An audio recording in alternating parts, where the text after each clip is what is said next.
BCCIയുടെ IPLിലെ പരിഷ്കരിച്ച RTM അഥവാ right to match നിയമം ഫ്രാഞ്ചൈസികൾക്ക് തലവേദനയായി മാറിക്കൊണ്ടിരിക്കുകയാണ്. ഇതിനെതിരെ നിരവധി ഫ്രാഞ്ചൈസികൾ BCCIക്ക് കത്തയച്ചിരിക്കുന്നു. ഫ്രാഞ്ചൈസികളുടെ മാത്രമല്ല ക്രിക്കറ്റ് നിരീക്ഷകരുടെ കടുപ്പമേറിയ വിമർശനമാണ് ഈ ഒരു പുതിയ നിയമത്തിനെതിരെ വന്നിരിക്കുന്നത്.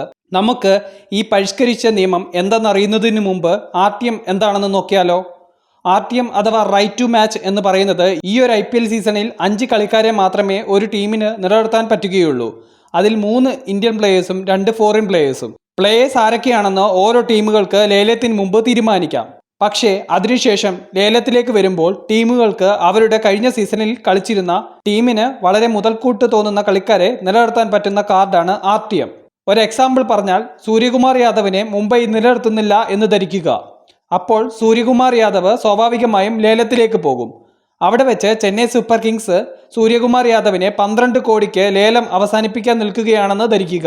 ആ സമയം മുംബൈ ഇന്ത്യൻസ് RTM കാർഡ് ഉപയോഗിച്ച് സൂര്യകുമാർ യാദവിനെ ആ 12 കോടിക്ക് മുംബൈക്ക് അവരുടെ ടീമിലേക്ക് മടക്കിക്കൊണ്ടുവരാവുന്നതാണ്. പക്ഷേ ഇതിന് ചില നിബന്ധനകളൊക്കെ ഉണ്ട്. ഇതിനു മുമ്പുള്ള IPLിൽ മാക്സിമം 3 RTM കാർഡുകൾ ഉപയോഗിക്കാനേ പറ്റുകയുള്ളൂ. അതായത് 3 കളിക്കാരെ മാത്രമേ ടീമിലേക്ക് തിരിച്ചെത്തിക്കാൻ സാധിക്കുകയുള്ളൂ. എന്നാൽ ഇപ്രാവശ്യത്തെ IPLിൽ BCCI ഈ നിയമം പൊളിച്ചെഴുതിയിരിക്കുകയാണ്. ഈ ഒരു സീസണിൽ മെഗാലേലം നടക്കുന്നത് കൊണ്ട് തന്നെ പരമാവധി 5 കളിക്കാരെ ഒരു ടീമിന് നിലനിർത്താൻ പറ്റുകയുള്ളൂ. അതുകൊണ്ട് തന്നെ ഫ്രാഞ്ചൈസികൾ ധരിച്ചത് RTM ഉപയോഗിച്ച് 2-3 നിർണായക കളിക്കാരെ ടീമിലേക്ക് തിരിച്ചു കൊണ്ടുവരാമെന്നാണ്. പക്ഷേ പുതിയ നിയമം അനുസരിച്ച് അവസാനം ലേലം വിളിച്ചു നിൽക്കുന്ന ടീമിന് അഡ്വാൻറ്റേജ് നൽകുന്ന നിയമമാണ് ഇപ്പോൾ കൊണ്ടുവന്നിരിക്കുന്നത്. വീണ്ടും ഒരു എക്സാമ്പിൾ പറഞ്ഞാൽ വിരാട് കോഹ്ലിയെ RCB ടീമിൽ നിലനിർത്തിയില്ല എന്ന് ധരിക്കുക. അപ്പോൾ സ്വാഭാവികമായും അദ്ദേഹം ലേലത്തിലേക്ക് വരും. ഈ സമയം ഡൽഹി ക്യാപിറ്റൽസ് വിരാട് കോഹ്ലിക്ക് വേണ്ടി 15 കോടി മുടക്കി ലേലത്തിന്റെ അവസാനത്തിൽ നിൽക്കുകയാണ്. ഒരു ലേലത്തിന്റെ അവസാന തുകയ്ക്ക് ശേഷമേ RTM ഉപയോഗിക്കാൻ പറ്റുകയുള്ളൂ. 15 കോടി മുടക്കി നിൽക്കുന്ന ഡൽഹി ക്യാപിറ്റൽസിനെതിരെ RCB RTM ഉപയോഗിച്ചിരിക്കുകയാണെന്ന് ധരിക്കുക. അങ്ങനെയെങ്കിൽ RCBയിലേക്ക് വിരാട് കോഹ്ലി 15 കോടിക്ക് വരികയില്ല. അതിന് കാരണം പുതിയ നിയമം അനുസരിച്ച് അവസാനം വിളിച്ച ടീമിന് ഒരു പ്രാവശ്യം കൂടി അവസരം ഇപ്പോഴത്തെ നിയമം കൊടുക്കുന്നുണ്ട്. അതുകൊണ്ട് തന്നെ ഡൽഹി ക്യാപിറ്റൽസിന് വീണ്ടും ഒരു അവസരം കൂടി കിട്ടുകയാണ്. അപ്പോൾ അവർക്ക് തീരുമാനിക്കാം 15 കോടിക്ക് മുകളിലുള്ള ഒരു സംഖ്യ അവർക്ക് പറയേണ്ടി വരും. അതല്ല അവർക്കിനി മുൻപോട്ട് പോകാൻ താല്പര്യമില്ല എന്നാണെങ്കിൽ 15 കോടിക്ക് വിരാട് കോഹ്ലി RCBയിൽ തുടരും.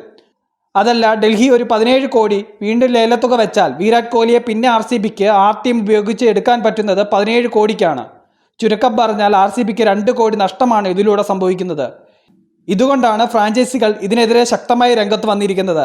മുംബൈക്ക് മുന്നിൽ കൂടുതൽ മികച്ച ഇന്ത്യൻ താരങ്ങൾ ഉള്ളതിനാൽ ഈ ഒരു നിയമമൊക്കെ ഫ്രാഞ്ചൈസികളുടെ നെഞ്ചിടിപ്പ് കൂട്ടുന്ന ഒന്നാണ്. ഇതിലൂടെ BCCI ഉന്നമിടുന്നത് മികച്ച പല താരങ്ങളും മെഗാലേലം നടക്കുന്നതിനാൽ വേറെ പല ടീമുകളിലേക്ക് ചേക്കേറാൻ സാധ്യതയേറും. അങ്ങനെ വരുമ്പോൾ വാശിയേറിയ ഒരു ലേലമായിരിക്കും ഇപ്രാവശ്യം നടക്കാൻ പോകുന്നത്.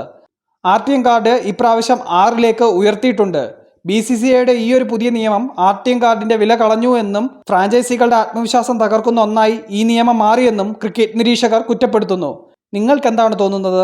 ഈ ഒരു പുതിയ RTM നിയമം നല്ലതാണോ അതോ മോശമാണോ? കമന്റ് ബോക്സിൽ മെൻഷൻ ചെയ്യാൻ മറക്കരുത്.